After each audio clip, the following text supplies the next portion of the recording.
México, país diverso y único, cuna de grandes guerreros, como lo fueron los aztecas. Conoceremos la historia, cultura, sociedad y religión de esta civilización precolombina ubicada entre las costas Atlántica y Pacífica, desde México central hasta el sur, una región en la que vivían aproximadamente 10 millones de habitantes.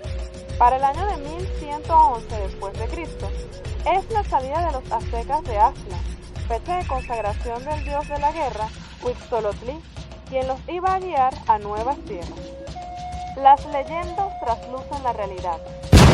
Así, como este pueblo primitivo emprendió un viaje siguiendo el consejo de su dios de la guerra, quien tomaba la forma de un colibrí para hablar. Les dijo que emigraran a un lugar donde encontrarían un águila sobre un nopal devorando a una serpiente, lo que representaba los tres elementos: aire, tierra y agua. Cabe destacar que estos emblemas forman parte del escudo de México, inspirados en la leyenda que asoma el nacimiento de esta gran civilización. Tras una peregrinación de varios años, arribaron a Tizapán, un lugar que estaba infectado de serpientes venenosas y por ende deshabitado. Así que tuvieron que marcharse de ese lugar y se refugiaron en un islote del lago de Texcoco. Fue allí donde encontraron los tres símbolos, se quedaron y construyeron su gran ciudad.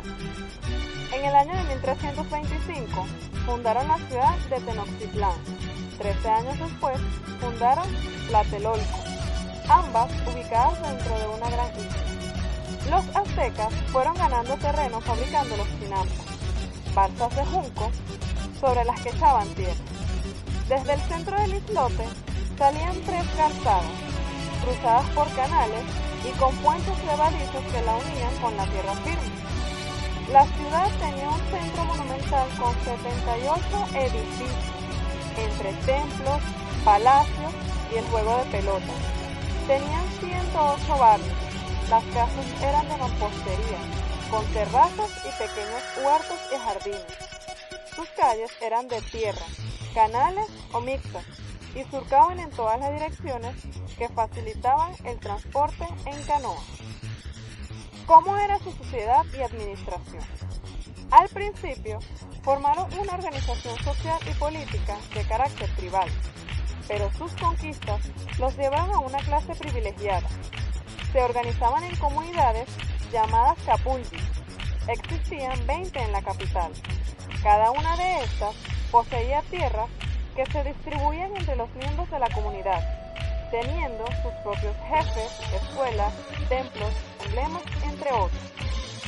Su estructura social era la siguiente: principalmente el emperador, ubicado en lo más alto de la civilización, seguido de los nobles, el grupo más alto de la sociedad. Eran caballeros que podían tener tierras, no pagaban impuestos y podían tener varias mujeres. Los plebeyos, conformados por la mayor parte de los aztecas, se dedicaban principalmente a la agricultura, debían pagar impuestos y no poseían muchas tierras. Vivían en casas pequeñas y los hombres debían servir al ejército.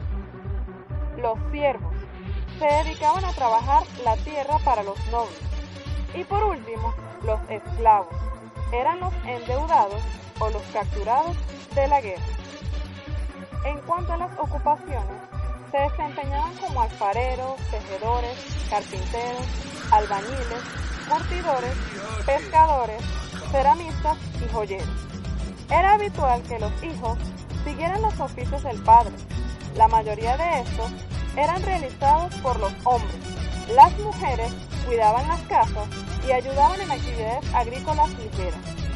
En cuanto al poderío, para ser emperador, el cargo era hereditario entre los miembros del linaje reinante, pero la persona más idónea para ocuparlo era escogida por un consejo de electores. Todos debían obediencia al gran emperador Tenochtitlán.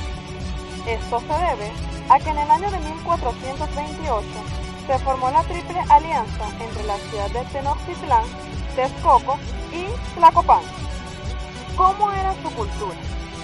La cultura azteca llegó a poseer unos valores propios e inferiores a los de otros pueblos mesoamericanos.